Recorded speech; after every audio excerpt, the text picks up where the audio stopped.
बिस्मिल्लाहिर्रहमानिर्रहीम अस्सलाम वालेकुम। उम्मीद आप सब खैरियत से होंगे। Today is the 6th lecture of 10th class mathematics chapter number 5। Last lecture में हमने एक्सरसाइज 5.5 कंप्लीट की थी और इस लेक्चर में हम इंशाल्लाह इस चैप्टर की रिव्यू एक्सरसाइज कंप्लीट करेंगे। रिव्यू एक्सरसाइज का क्वेश्चन नंबर 1 है, मल्टीपल चॉइस क्वेश्चन है। फर्स्ट एमसीक्यू है, a collection of well defined objects. Set की डेफिनेशन है ये। A collection of well defined objects is called a set. Correct option C. Second MCQ, a set Q A over B such that A B belongs to Z set of integers and B is not equal to 0। ये हमारे पास set है rational numbers का set. Correct option D. The different number of ways to describe a set are. एक set को लिखने के 3 तरीके हैं।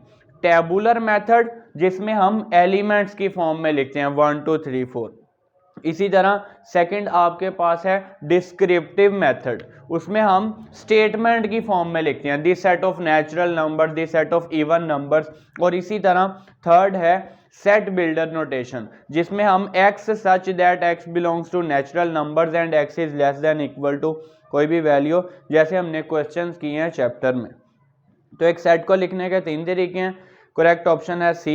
अ set with no element is called empty set. ऐसा सेट जिसमें कोई भी एलिमेंट नहीं होगा एम्प्टी सेट होगा। Correct option B. The set x such that x belongs to whole numbers and x is less than equal to 101। इसमें numbers आएंगे 0 से लेके 101 तक। तो ये फाइनाइट सेट है। अगर किसी सेट में महदूद एलिमेंट होंगे, लिमिटेड एलिमेंट्स होंगे, अब देखें यहाँ पे एलिमेंट 0 से लेके 100 तक 101 तक है, तो ये फाइनाइट सेट होगा। इसी तरह क्योंकि ये एलिमेंट्स 101 पे स्टॉप हो जाएंगे, 0 से स्टार्ट होके 101 पे स्टॉप। जैसे सेट ऑफ नेचुरल नंबर्स या ऑड नंबर्स, इवन नंबर्स, ये इनफाइनाइट सेट हैं। ये एलिमेंट्स कहीं पे भी स्टॉप नहीं होंगे, लिमिटेड नहीं अनलिमिटेड एलिमेंट्स हैं। इसी तरह next MCQ, the set having only one element is called singleton set. Correct option C. Power set of an empty set. अब पावर सेट क्या होता है? ऐसा सेट जिसमें ऑल पॉसिबल सबसेट आए। सबसेट की डेफिनेशन भी आगे हम क्वेश्चन नंबर 2 में करेंगे। अब यहाँ पे जो एम्प्टी सेट है, एम्प्टी सेट को आप फाई से भी रिप्रेजेंट कर सकते हैं। उसका पावर सेट क्या होगा? एम्प्टी सेट का सबसेट सिर्फ एम्प्टी सेट ही होता है। यानी कि सबसेट का क्या मतलब है? अगर एक सेट है 1 2 और दूसरा सेट है 1 2 3, तो अगर एक सेट के सारे एलिमेंट्स दूसरे सेट में आ रहे हैं तो सेट ए सेट बी का सबसेट है। और ऐसा सेट जिसमें सारे सबसेट आ जाएंगे वो इसका पावर सेट होगा। अगर ये सेट ए है तो power set of set A, empty set brackets में आ जाएगा, तो ये आपके पास पावर सेट है एम्प्टी सेट का। Correct option D. The number of elements in power set. अब पावर सेट के नंबर ऑफ एलिमेंट्स का फॉर्मूला है 2 की पावर n। अब सेट में 3 एलिमेंट है 1 2 3, तो 2 की पावर 3 इज इक्वल टू 8। ये टोटल जो सबसेट जितने बनते हैं ये उसका फॉर्मूला 2 की पावर n। n का मतलब है नंबर ऑफ एलिमेंट्स। 2 की पावर 3 आ जाएगा 8। If A is the subset of B then A union B. ये देखें हमने लिखा हुआ है, एक सेट ए लिखा है, एक सेट बी लिखा है। ए जो है बी का सबसेट है, यानी कि ए के सारे एलिमेंट सेट बी में आ रहे हैं। तो जब आप ए यूनियन बी करेंगे, ए यूनियन बी करेंगे तो बी वाला सेट ही आ जाएगा, क्योंकि ये जो एलिमेंट्स हैं ये ऑलरेडी सेट बी में आ रहे हैं। तो if A is the subset of B then A union B is equal to, union करेंगे बी के इक्वल आ जाएगा। हाँ, अगर आप इसका इंटरसेक्शन, इन दोनों का अगर इंटरसेक्शन लेंगे फिर ए वाला सेट आ जाएगा। कॉमन एलिमेंट्स 1 है और 2 है, और ए इंटरसेक्शन बी इक्वल आ जाएगा ए के। यानी कि अगर ए बी का सबसेट होगा तो यूनियन लेने से बी आ जाएगा, इंटरसेक्शन लेने से ए आ जाएगा। तो एमसीक्यू हमारे पास है, if A is the subset of B then A union B is equal to B. Correct option B आ जाएगा। Next MCQ, if A is the subset of B then A intersection B is equal to A intersection B करेंगे, A आ जाएगा correct option A. If A is the subset of B then A minus B, ये example आपके सामने set ए भी लिखा है set B भी लिखा है। यूनियन लेंगे बी आ जाएगा, इंटरसेक्शन लेंगे ए आ जाएगा। अगर डिफरेंस लें फाइंड करें ए माइनस बी, ऐसे एलिमेंट आते हैं जो फर्स्ट सेट से बिलोंग करते हैं और सेकंड सेट से बिलोंग नहीं करते। कोई भी ऐसा एलिमेंट नहीं है जो फर्स्ट सेट में आ रहा हो और सेकंड सेट में ना आ रहा हो। तो ए माइनस बी करेंगे, if A is the subset of B then A minus B is empty set. A minus B करेंगे एम्प्टी सेट 5 आ जाएगा। ऑप्शन करेक्ट है C, A union B union C associative property. A union B union C is equal to A union B union C. तो इसका correct option आ जाएगा सी। इसी तरह next है A union B intersection C distributive property, B intersection C, ये equal आ जाएगा A union B, फिर ये इंटरसेक्शन और फिर A union C, A union C, A union B intersection A union C, correct option A. If A and B are disjoint sets, disjoint sets ऐसे set हैं जिनमें कुछ भी कॉमन नहीं होगा, तो ए यूनियन बी इक्वल आ जाएगा बी यूनियन ए के, करेक्ट ऑप्शन डी।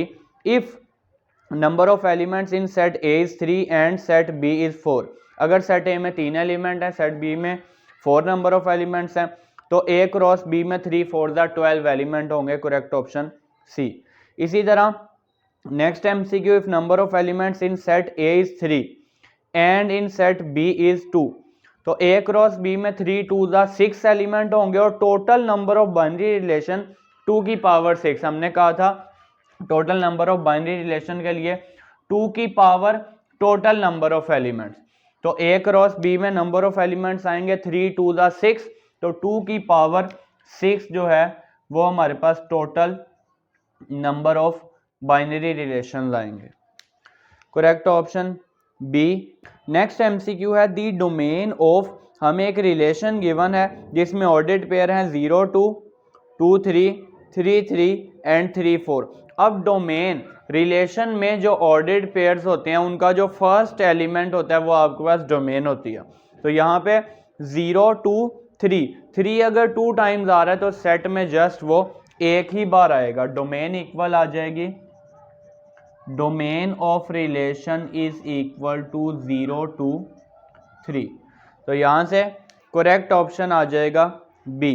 इसी तरह next MCQ, the range of, आगे हमें एक रिलेशन गिवन है और उसकी रेंज बतानी है। ऑर्डर्ड पेयर का जो सेकंड एलिमेंट है 3 2 1 4, अरेंज करके लिख लेंगे, range of relation is equal to 3 2 1 4, तो अरेंज करके लिख लेंगे 1 2 3 4, करेक्ट ऑप्शन सी। इसी तरह सेकंड लास्ट एमसीक्यू, ये point -1 4 lies in the quadrant, -1 4 बताना है कौन से क्वाड्रेंट में लाई करेगा। फर्स्ट क्वाड्रेंट एक्स और वाई दोनों positive, second quadrant X negative Y positive, third quadrant दोनों नेगेटिव और fourth quadrant X positive and Y negative. अब देखें यहाँ पे एक्स नेगेटिव है वाई पॉजिटिव है, इसका मतलब ये सेकंड क्वाड्रेंट में लाई कर रहे हैं। जो पॉइंट है ये किस क्वाड्रेंट में लाई करेगा, सेकंड क्वाड्रेंट में लाई करेगा, करेक्ट ऑप्शन बी। लास्ट दी रिलेशन 1 2 पे मैप कर रहा है, 2 3 पे देख लेते हैं ये कौन सी टाइप है। हमारे पास मैपिंग किस तरह से है, डोमेन वाले एलिमेंट्स देख लेते हैं 1 2 3 1 2 3, इसी तरह रेंज वाले एलिमेंट्स 2 3 4 2 3 4। अब मैपिंग देख लेते हैं, 1 मैप कर रहा है 2 पे, 2 मैप कर रहा है 3 पे, इसी तरह 3 मैप कर रहा है 3 पे, और 3 मैप कर रहा है 4 पे। ये फंक्शन नहीं है, ये जस्ट एक रिलेशन है, क्योंकि देखें डोमेन में यहाँ पे एक एलिमेंट 2 एलिमेंट्स पे मैप कर रहा है, यानी कि 3 पे भी मैप कर रहा है, 3 4 पे भी मैप कर रहा है, तो ये फंक्शन नहीं है। करेक्ट ऑप्शन सी है, not a function. Question number 2 पे आ जाते हैं। क्वेश्चन नंबर 2 में सबसे पहले जो इसका क्वेश्चन नंबर 1 है, define a subset and give one example. Example तो अभी हमने की है, सबसेट की डेफिनेशन लिख लेते हैं। If A and B are two non empty sets, subset की डेफिनेशन देखें। Subset, let A and B are two non-empty sets if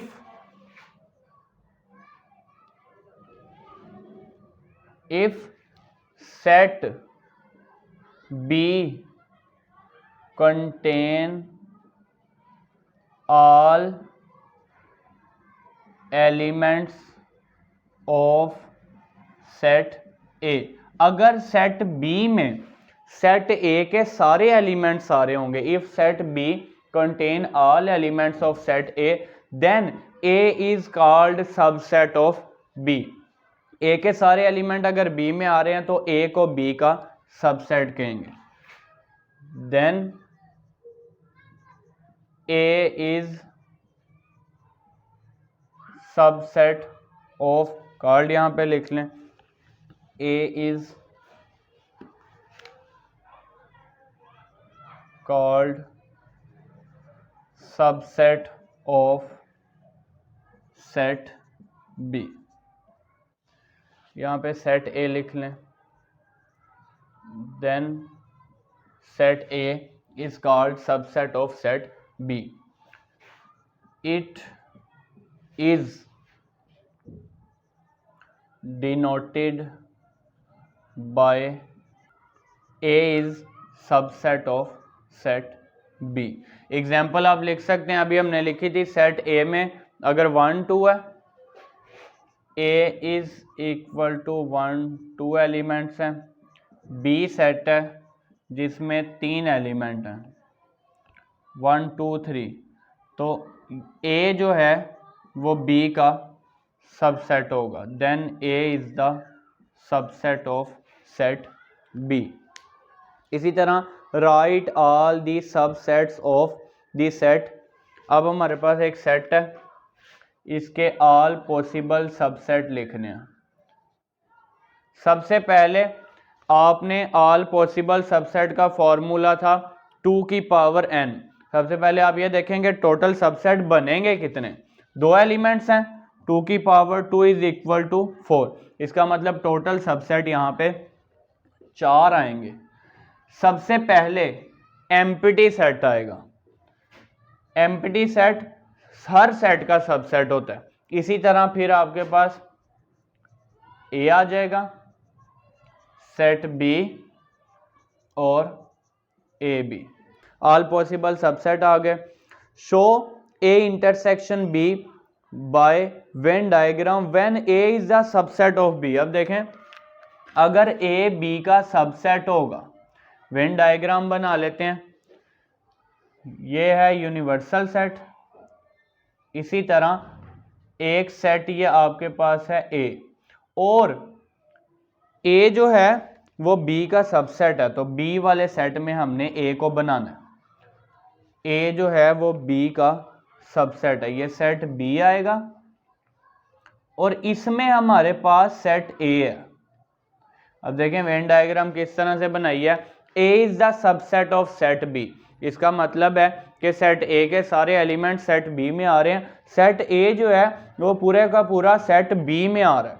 तो फिर जब आप इंटरसेक्शन लेंगे, अब इंटरसेक्शन में कॉमन एलिमेंट्स आते हैं, तो आपके पास ये हिस्सा, क्योंकि ए के सारे एलिमेंट्स ही सेट बी में आ रहे हैं, तो यानी कि ए वाला पूरा सेट सेट बी में आ रहा है, तो इंटरसेक्शन में कॉमन एलिमेंट्स आएंगे। ये जो ए वाला पूरा सेट है ये सारे एलिमेंट सेट ए में भी आ रहे हैं और सेट बी में भी आ रहे हैं। मेंशन कर देते हैं ये ए इंटरसेक्शन बी की डायग्राम है एंड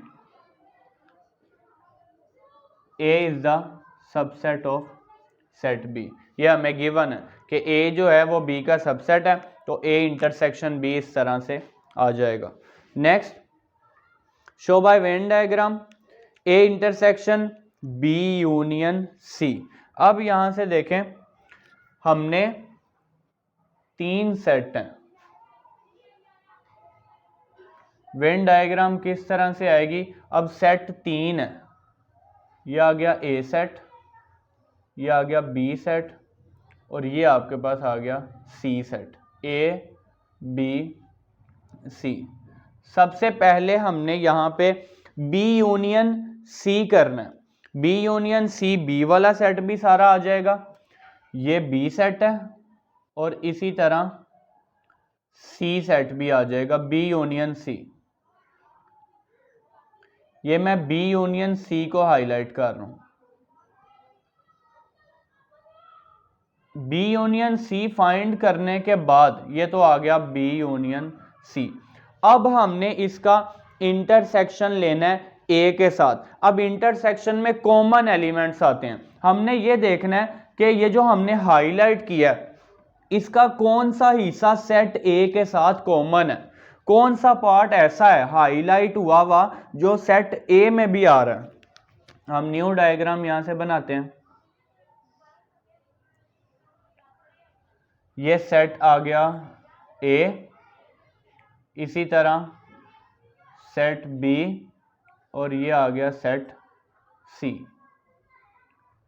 ए बी सी।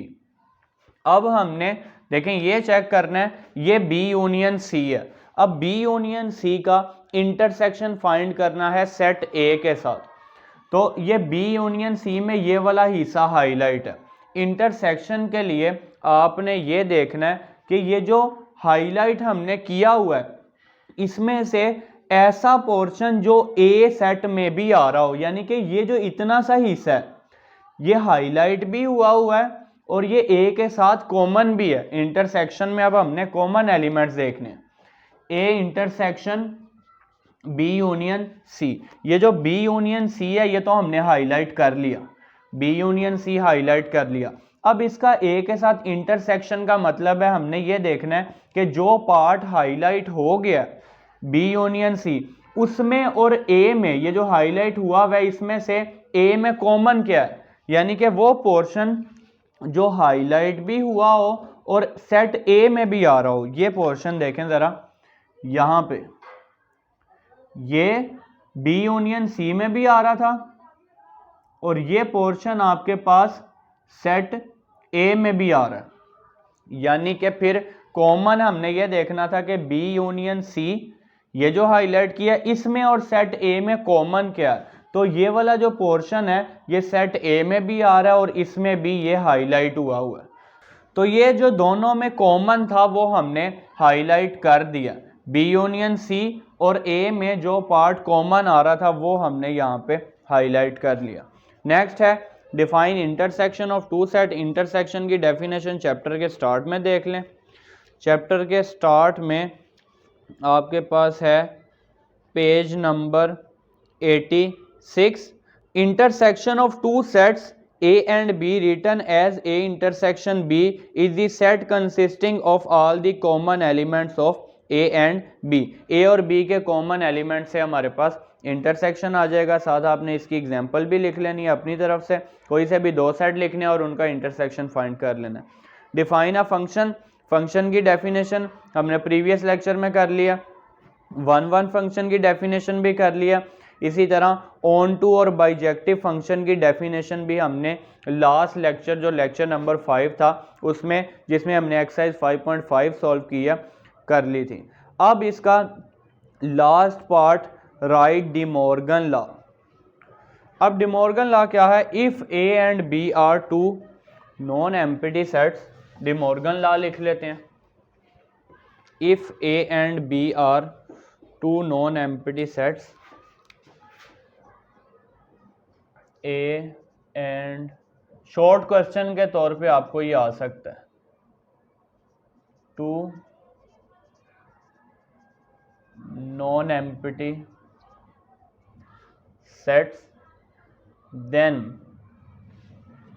दो कंडीशन हैं इसकी, दो पॉइंट्स हैं,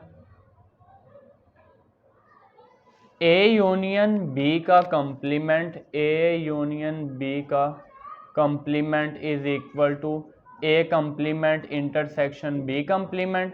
इसी तरह ए इंटरसेक्शन बी का complement is equal to A complement union B complement. तो ये क्वेश्चन नंबर इसका 10 वाला था, डी मॉर्गन्स लॉ आ गया हमारे पास। अब इसका क्वेश्चन नंबर 3 देख लें, फिल इन दी ब्लैंक्स है। If A is the subset of B, already हमने कर लिया। If A is the subset of B, A के सारे एलिमेंट बी में आ रहे हैं, तो ए यूनियन बी जो है वो बी के इक्वल आ जाएगा। A union B is equal to B, A union B is equal to B. Next, if A intersection B is equal to phi, empty set, यानी कि ए और बी में कुछ भी कॉमन ना हो, then A and B are disjoint sets. Disjoint sets, A और B को हम कहेंगे कि ये डिसजॉइंट सेट्स हैं। इसी तरह next, if A is the subset of B and B is the subset of A, अगर सेट ए के सारे एलिमेंट सेट बी में आ रहे हैं और सेट बी के सारे एलिमेंट सेट ए में आ रहे हैं, तो ए जो है वो बी के इक्वल होगा, दोनों इक्वल होंगे, दोनों में सेम एलिमेंट होंगे। इसी तरह नेक्स्ट आपके पास आ गया A intersection B union C, A intersection B union C, distributive property A intersection B, इसी तरह union A intersection C. Next है A union B intersection C, A union B intersection C distributive property है, intersection over union, union over intersection, A union B intersection A union C. Next, the complement of U, universal set का जब complement लेंगे तो empty set आ जाएगा, क्योंकि जब हमने यूनिवर्सल सेट का जिस भी सेट का कंप्लीमेंट लेना होता है उसको यू में से माइनस करना होता है। तो यूनिवर्सल सेट का कंप्लीमेंट लेंगे तो U minus U empty set आ जाएगा। यू माइनस यू करने ऐसे एलिमेंट जो फर्स्ट सेट में आ रहे हो और सेकंड सेट में ना आ रहे हो, लेकिन ये दोनों तो सेम है, एम्प्टी सेट आ जाएगा। कंप्लीमेंट ऑफ फाई, यू आ जाएगा। फाई का जब आप कंप्लीमेंट लेंगे यू माइनस 5 एम्प्टी सेट है, तो सारे एलिमेंट्स आ जाएंगे यू के। फाई का एम्प्टी सेट, जो एम्प्टी सेट है उसका कंप्लीमेंट जब आप लेंगे तो वो आपके पास यूनिवर्सल सेट आ जाएगा। ए इंटरसेक्शन ए का कंप्लीमेंट, अब देखें ए और ए के कंप्लीमेंट में कुछ भी कॉमन नहीं होता। फॉर एग्जांपल आपके पास ये सेट ए है, इसमें एलिमेंट है 1 2, इसी तरह यूनिवर्सल सेट है, इसमें 1 से लेके 5 तक एलिमेंट्स हैं। तो जब आप ए का कंप्लीमेंट फाइंड करेंगे इसमें 3 4 5 आ जाएगा, यू माइनस ए करेंगे। अब इन दोनों में देखें कुछ भी कॉमन नहीं है, ए इंटरसेक्शन ए का कंप्लीमेंट जो है वो आपके पास इक्वल आ जाएगा एम्प्टी सेट के। और इसी तरह ए यूनियन ए का कंप्लीमेंट, अगर आप इन दोनों का यूनियन लेंगे तो वो यूनिवर्सल सेट के इक्वल आ जाएगा। ये 1 2 है, 3 4 5 है, यूनियन लेंगे 1 2 3 4 5, यूनियन यूनिवर्सल सेट के इक्वल आ जाएगा। A union A complement is equal to universal set. इसी तरह नेक्स्ट देख लेते हैं, यहाँ पे आ जाएगा A intersection A complement, A intersection A complement is equal to 5, A union A complement is equal to universal set. The set x such that x belongs to a and x does not belongs to b, a minus b, जब आप a minus b करते हैं तो ऐसे elements आते हैं जो set A से बिलोंग कर रहे हो और सेट बी से बिलोंग ना कर रहे हो। तो आपके पास यही मेंशन है कि the set X such that X belongs to A and X does not belongs to B, तो इसका मतलब है ए माइनस बी। इसी तरह नेक्स्ट आपके पास है दी पॉइंट -5 -7 दोनों नेगेटिव हैं, तो कौन से क्वाड्रेंट में लाई करेगा? थर्ड क्वाड्रेंट में। एक्स और वाई दोनों नेगेटिव हैं, थर्ड क्वाड्रेंट में आ जाएगा।